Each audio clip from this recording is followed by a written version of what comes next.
Are you going to start it and then throw it to me, Kurt? We're starting right now, so I'm throwing it to you right now, Craig Kukowski. Okay, great. Is there anything I should know technically before we start so that I can do things better for you? We've already started, so we're going to start off on a rocky. Okay. Technically, you're doing it. Welcome to Distant Intimacy. Once again, we're starting off with alcohol and God knows what else. I'm Curtis Shoemaker, along with Craig Kukowski. I've got tea. Oh, that's nice. That's nice. And our guest today is a actor, writer, producer, director, voiceover artist, martial artist. Multilingual person, gymnast. Please welcome Yuri Lowenthal. Yay. Thank you, Craig, for listing all the things I've ever done in my life to make me appear more cool than I am. How's the gymnastics going? You still on top of that? Actually, more so recently because I have a 4-year-old. Yes. There you go. For many years they went unused, and now they're back. Because it's a lot of chasing and tumbling and. Yeah. No, but I'm almost 50, and so no, there's not really any gymnastics or martial arts for that matter going. Although my son beats me up a lot, if that counts. Now, Yuri, you're in Hollywood, not the concept, but the actual neighborhood. Correct. Right. Which I think is far different than people's platonic idea when they hear Hollywood. Right. Yeah. How's your Hollywood quarantine going? It's quarantine with a 4-year-old, and it sucks. But we're healthy, not mentally or psychologically, but walks. We try to do daily walks every day, and because we live in Hollywood, it's just not the walk you want. Did you feel you had mental and psychological health before the quarantine? That is a good question. Somewhat more so, yes. Okay, all right. Excellent. I mean, no, I think it has definitely taken a toll on us psychologically, for sure. No, I think one way that you keep your mental health solid is you're not on Facebook. So I think that's wow. Yeah. But if there's any downside to that, that means that you have been missing out on the viral it's amazing impact of Distant Intimacy, which is pretty much limited to one group, William and Mary Theater alumni, mid-'80s to mid-'90s, which has 270 members. But it's been going incredible, I think, and we're happy to have you as a guest. Yes. I'm happy to be here. I don't have Facebook, so I'll never actually get to watch this, but I'm here right now, so I'm kind of watching it as it's happening. There you go. Right. Now you started. I think I overlapped with each of you guys for 2 years because I think Kurt is 89, Yuri is 93, right? I'm 91. Right. Yeah. So I think you were cast in the first show of your freshman year, which was Canterbury Tales. Is that right? That is absolutely correct. I had just fallen in love with theater in my senior year of high school, and when I got to William and Mary, I would just start trying out for everything. And I think you did some tumbling and throws and jumps in Canterbury. Probably. I have a very distant memory of Canterbury Tales. But it was it was where I met a lot of you guys, and by say you guys, I mean the people who I was involved in either in improv or theater. Those years that I was there, a lot of everybody was in that show.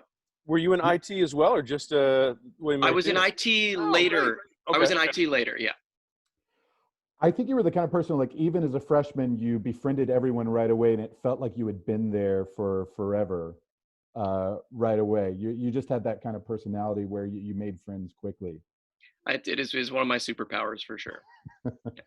And you went to study abroad at some point in Japan, right? Yeah, so I actually disappeared from William & Mary in my junior year because I did my junior year abroad in Japan, in Osaka. Which was great because then after I graduated, I came back for my senior year. I graduated, and then I went back to Japan for 2 years to work before I decided to follow the acting dream. But yeah, I mean, it was weird disappearing from that crowd. I mean, I did my best to stay connected while I was there, which was harder back then because email was barely a thing. Yeah. That's how old. It was writing letters. It was right. Yeah. It was getting a lot of postcards from Christian Morosky. I'm not going to lie. Yeah. He was the postcard king. Now, Christian directed you in Private Wars. Yes. which was second season production, our senior year. And I remember how hard Christian worked on that production. It was you and Chris Clow and Fran Girk, right? Yeah, that's exactly right. And each of you three were so well cast in that. What do you remember of Christian as a director for that production? It was so that was my real intro. Like I didn't really know Christian that well before that. And I remember sort of being surprised when he cast me because I'm like, we don't even really know each other that well. But I don't think actually he knew Fran or Chris that well. But it was the best, man. It was so much fun. You could tell he cared so much about the story, and he spent so much time with each actor. And it was like intense for me. Like it was my first real like deep character study, and where the character puts together, he's trying to fix this radio throughout the entire thing, and he's never going to do, like, it's never going to work, but they help make his sort of his dream come true. But I remember Christian being like, yeah, it doesn't matter if you fix it or not, but if you want to tinker with this radio, you can't break it anymore. It's already broken. Just go for it. And I remember, I think I kept, and I probably still have a piece of that radio somewhere. I was looking for it the other day. Wow. But I kept a bit of it because that play was just really big for me. Any other W&T memories of productions you were in, maybe after I left? All of them. I mean, the director's workshop stuff was always great. Yeah. Because it was, it was quick turnaround. It was all really scrappy and super fun. I remember. What was did they have it? We had it my senior year, and I think it went away for a while, when it was students writing and directing plays. It was kind of a second season offshoot out of Catron's playwriting class. Was that still around then, or did that fade off? Because that was big in second season. It was like, I can't remember the name of it now. I really can't. I don't remember. I mean, I took Lou's class, but I don't remember a specific like the specific productions that were plays that students had written in his class and then produced afterwards. It seems like something that should have been going on. I think it became controversial for some reason. I don't know. Hard to say, but I know I directed one of those, and I knew it got bad, and then it was supposed to happen again, but I don't know if I guess it never came back, or maybe it's back now. Who knows? Yeah, I guess I don't know. I mean, I remember a lot of John Patrick Shanley happening in second season, and I remember doing you were in Savage and Limbo. Savage and Limbo, and I did Danny and the Deep Blue Sea at one point as well. Which we've all done, or seen way too many times. Shanley, Durang, Mamet, those are all good standbys. As a matter of fact, Durang was the first show that I was in with Christian, because I played. What's the? Think of the name of the show. Someone to Watch Over Me is the song that coming up in the. It was, I want to say it was Christian and Melissa, and I played Andrew the waiter, like, who has like one really, really short scene. I don't know. What's the name of that play? I don't know. Anyway, there's no way to find out. There's no way. There's no way to access that information. No way. No. So Japan after graduation for a few years. Yeah. And was that a volunteer work, or what was that? Was that it was they had a program, and still do, as far as I know, called JET, the Japan Exchange and Teaching Program, where they would bring in people to teach English in schools, because they had found that all these Japanese kids were studying to pass tests in English, and they would graduate and they had no practical speaking ability at all whatsoever. And so they started bringing in native speakers to teach. And I had already been studying Japanese at William and Mary, and they had a few positions called CIR, Coordinator for International Relations, that required that you already spoke some Japanese, and I actually got one of those. So I was spending less time teaching and more coordinating teachers, but it was an easy way. It was the way that I saw right away for me to go back to Japan, because I had, in that year that I was there, I had fallen in love with it, and I knew I needed more time to cement the language, and I just wanted to go back, to be honest.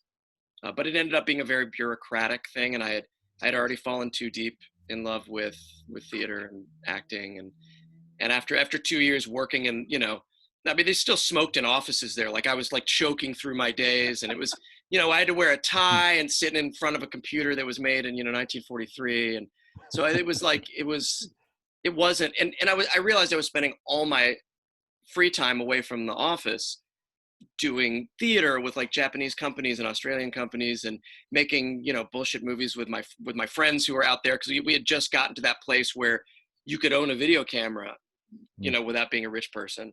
And so we were making movies and we were doing theater, and I realized I didn't want to look back 30 years in a dead end government job in Japan with lung cancer, and and go, I always liked acting, I wonder if I could.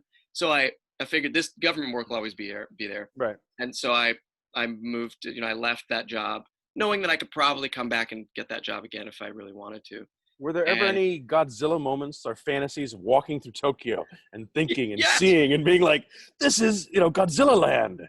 It really no, I have no idea. I have absolutely no idea what you're talking about. Yeah. I mean, I think what made me want to go back and what made me fall in love with it in the first place was that it was so strange and fantastical to me, a place. And it was a place that I'd grown up with in those, with those movies.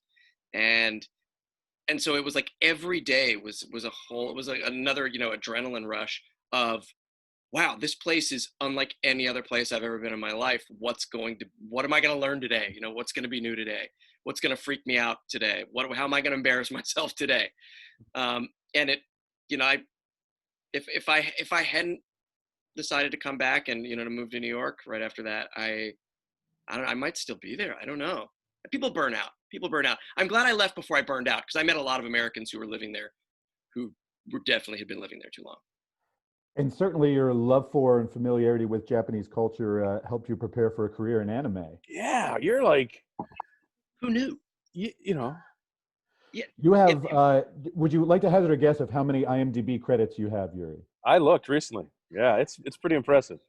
I will hazard a guess, because I am narcissistic, and I look often enough so that I'm probably going to be pretty close. But I will say though that some of those credits are just because IMDb is made up of, like, anybody can post anything on there. Sure. So some of those things are not real. Some of those things are either wish fulfillment for fans. They're like, I wish you had been in this, or I wish you would be in this thing.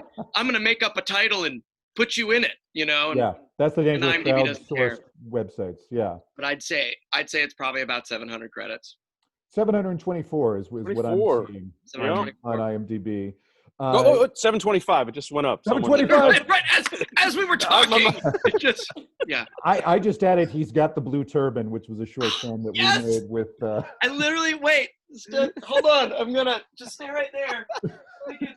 I pulled it out because he's fleeing the interview. He's fleeing the interview. he just fled the interview. I don't know if you're gonna be able to read this. Yes. Yeah. Yeah, there it is. For those new William, this is called the video cassette. This is a VHS video cassette. Wow. And I just I found that too. Wow. Ooh. Yeah. Private Wars. I was digging up stuff for Christian's memorial service, and I was looking for pictures and things like that, and I found these videos. There was really no point in screening that stuff at the memorial, but I want to make sure Kieran gets to see them and stuff like that. So yeah. What's the speaking of Christian, the difficulty of being Frank? Was that something he wrote or directed or? That was a play that my wife and I wrote when we were out here, and we were really gung ho. We're like, we'll just write a play and produce it, and we'll star in it, and we get to do something. And it was one of those situations where we booked the theater before we'd even finished writing the play. So to force us to commit. Right. And we wrote it, and I was looking for somebody to direct it, and I thought of Christian, and Christian, was the only person crazy enough to be like, you haven't finished the script. Wait, this is the date, but you're not done with the. Yeah, I'll direct that. I mean, that's who he was. He was right. Like, okay. Yeah. So that was, it was a 3-person play that we wrote basically for ourselves. And you spoke at Christian's memorial and gave such a beautiful and hilarious speech. So thank you for that, buddy. I had to. The competition was huge. Like everybody's speech was It was a on killer point. lineup. All the speeches were so great in different ways and Yeah. touched on so many different aspects of his life. Like he was a connector of so many different circles of people. Yeah, yeah, and it was interesting for me because, uh, there were parts of his life that I didn't know that much about. That because people brought in those speeches, I learned more about him than I ever knew, which is great. Now, as a voice actor, you've played both Spider-Man and Superman, so why not just retire now? I mean, I will tell The you why. Flash. Because, Weren't you also The Flash? yes, briefly. God. I know it is, having grown up, a huge comic book nerd. Uh, it is truly my greatest pleasure when I get to play roles like that. Um, but by that logic, I would have hung up my cape after Superman, because I'm like, Yeah. there's no other way that I'm gonna. And then Right. 10 years later or so, Spider-Man. It's not every day that an actor who's almost 50 gets to play Spider-Man. So Well, yeah. I think except for the first movie in the 70s, he was a little old for yeah, Peter probably. Parker. Probably. It was Nicholas probably Hammond? close. Yeah. Sure. I think, yeah. Now, have you been a Jedi as well? I know you've done some Star Wars stuff, or just? I have done Star Wars stuff, which goes all the way back to my love of like when I was sitting in the theater watching Star Wars when Right. it first came out. I never in my wildest dreams would have thought that I would be work myself into that universe. I've been in stuff, the animated stuff. I was in Rebels briefly. I've been in a bunch of video games, Star Wars related video games. As a matter of fact, there was I think it was Star Wars Battlefront.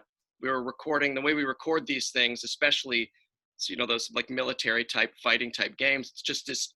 It's not very romantic at all. It's just a giant spreadsheet, and they need thousands of lines of dialogue, and they've got you in the little sweat box, and they're with that spreadsheet in front of you. You're just sort of doing maybe like 3 takes of each line, and then just moving on and moving on and moving on. Wow. You can't be precious with it. And I remember we were just reading pilot stuff that was, some of it was probably going to be used, some of it not going to be used. They just want to make sure they had it. And I got to this line, and we were just going down, and I read the line, and the line was Red 5 standing by. No. And oh my God.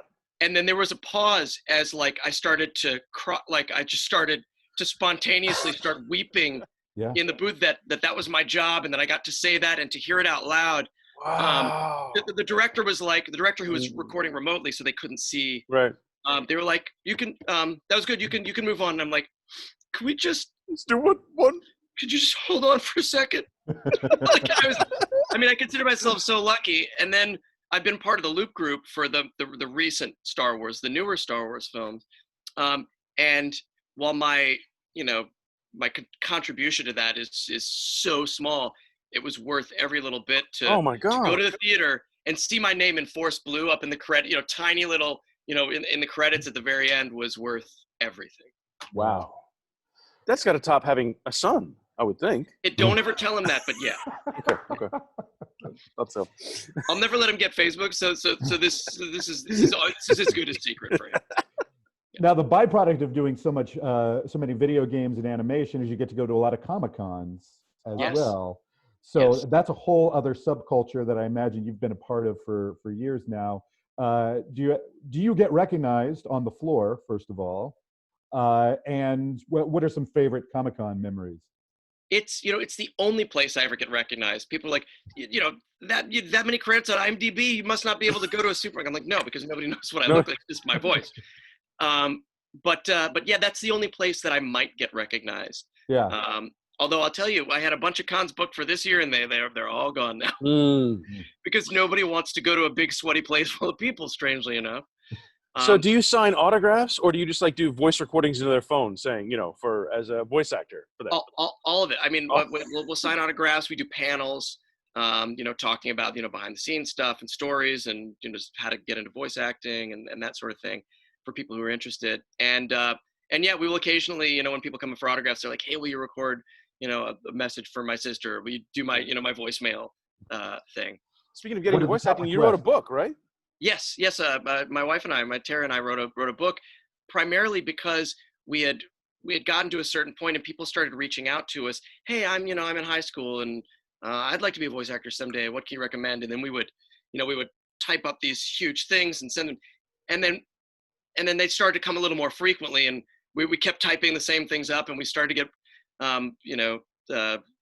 frustrated that we kept having them. We started, we didn't want to just cut and paste and do that, but we're like, maybe we've already written a bunch of it. Maybe we should write a book so that, selfishly we can just go, hey, get the book.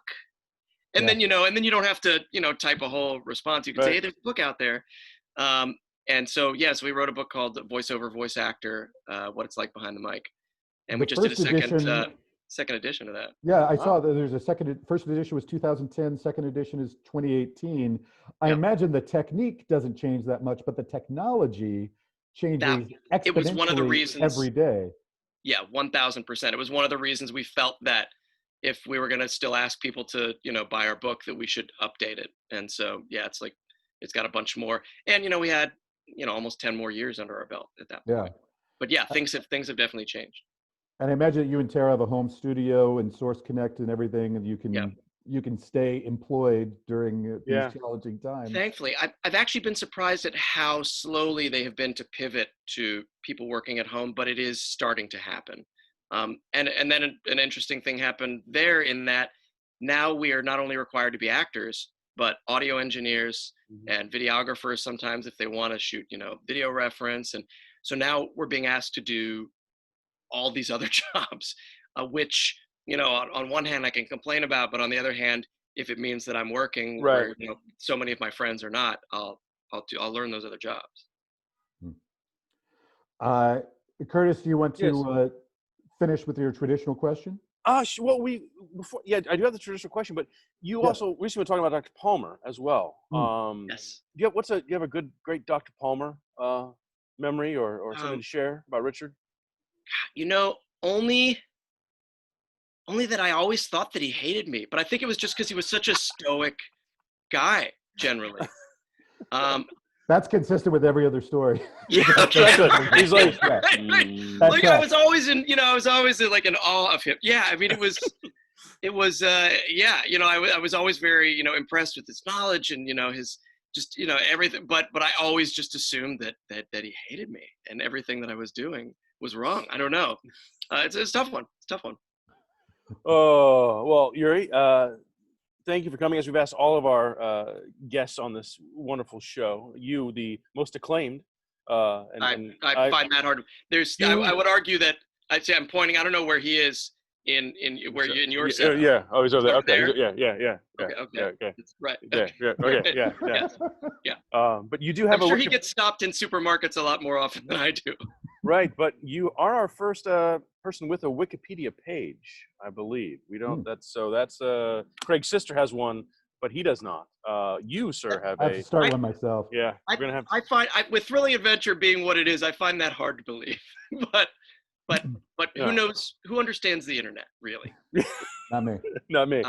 So, Yuri, as we've been asking everybody, if heaven exists, what do you want Trish Wesp to say to you at the pearly gates? I just want her to give me a big hug. That's just all I want from her. She was probably the last person, that I've really been in contact with, had been in contact with throughout the years, So somehow we always found a way to stay in touch. And I love her. Yeah. Yuri, we love you too, and we're so happy to have you today. And congrats on all your accomplishments. It's amazing, amazing. Hope you and Tara and the little one are staying safe and sane and healthy. And we'll see everybody soon. Safe and healthy. Stay safe, everybody. That's what I'm saying. Yeah, right. Cheers, everyone. Cheers. Cheers. And end of recording. Actually, it didn't stop recording.